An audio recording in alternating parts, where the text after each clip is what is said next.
It may be the biggest fraud ever perpetrated by one brother against another. And yet, the faith has come down to us not through the innocent brother, but through the deceitful one.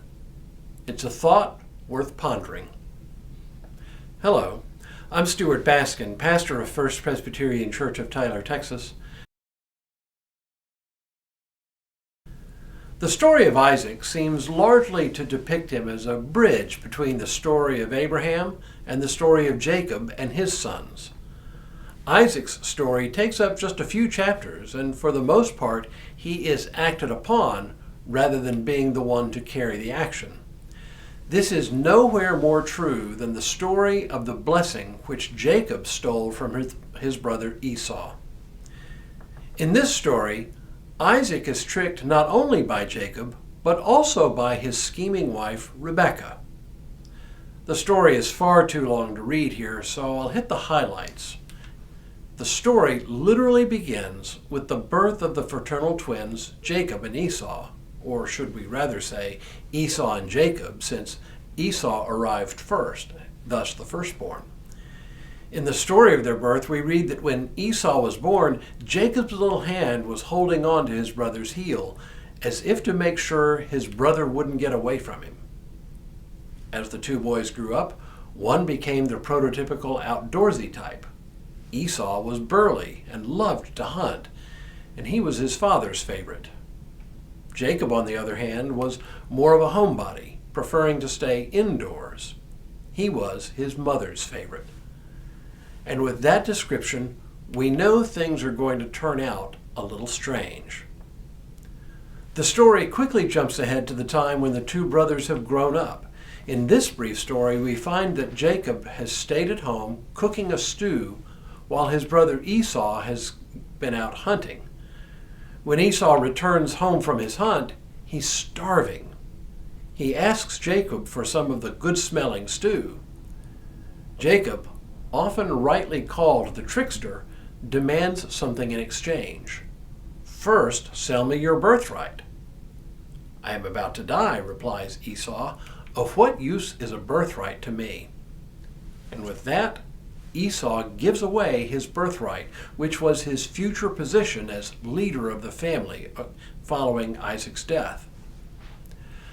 The story then turns to Isaac and his settling among the Philistines during a famine. After this brief narrative detour, we return to the story of Jacob and Esau.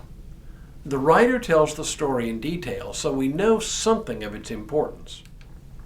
The sum of it is that Rebekah wants to see her favorite child, Jacob, receive his father's blessing, which would come with Isaac's property.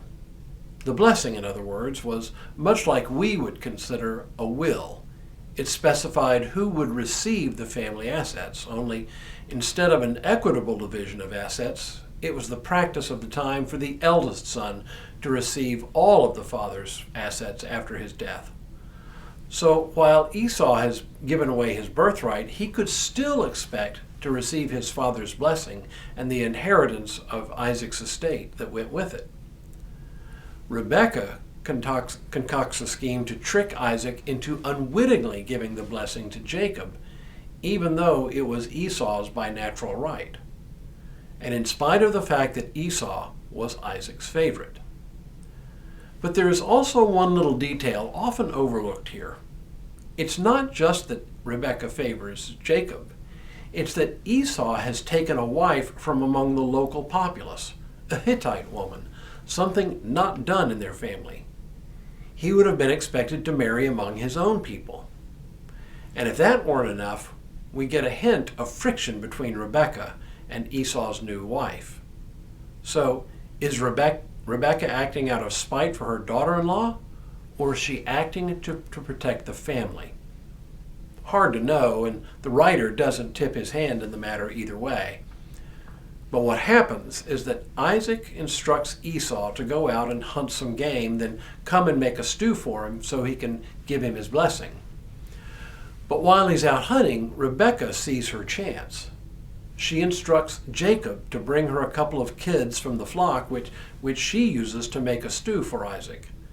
Then she dresses Jacob in animal skins so he would feel hairy, and puts on one of Esau's robes so that he would smell like Esau. When she finishes the stew, she sends Jacob into Isaac's tent where he impersonates Esau. But because Isaac is blind, he can't tell that he's being tricked. We know that his suspicions are raised, for he recognizes the voice as Jacob's, but acknowledges that the clothes smell like Esau. And when he touches his son's hands, he feels the animal fur, which convinces him that this is Esau. And with that, he gives Jacob the family blessing. No sooner has this happened than Esau returns from the hunt, prepares a stew for his father, and comes into the tent to serve it and receive the blessing he fully expects. When he learns the truth, that Jacob has stolen it, he is justifiably angry, pleading with his father to take the blessing back, or at least give him a share in it. Crushed but resolute, Isaac explains to Esau that once the blessing has been given, there is no taking it back. Sensing danger from Esau's anger, Rebekah has one more ruse. She asks Isaac to send Jacob back to Haran to find a wife for him from among their own people there. And with that, Jacob leaves, not to return for many years. But the damage is done.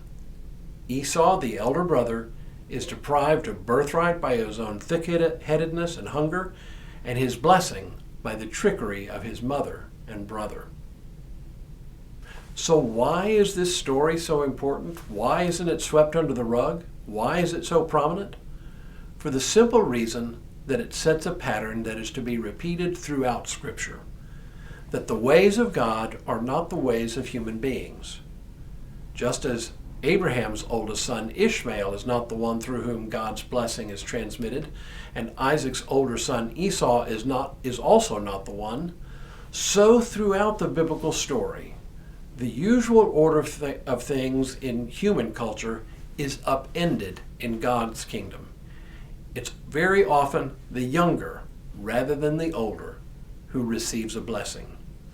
It is an early version of what I often call the great reversal. Tomorrow, the trickster meets his match. But for now, may God continue to bless you and keep you in all that you do this day and in all the days ahead.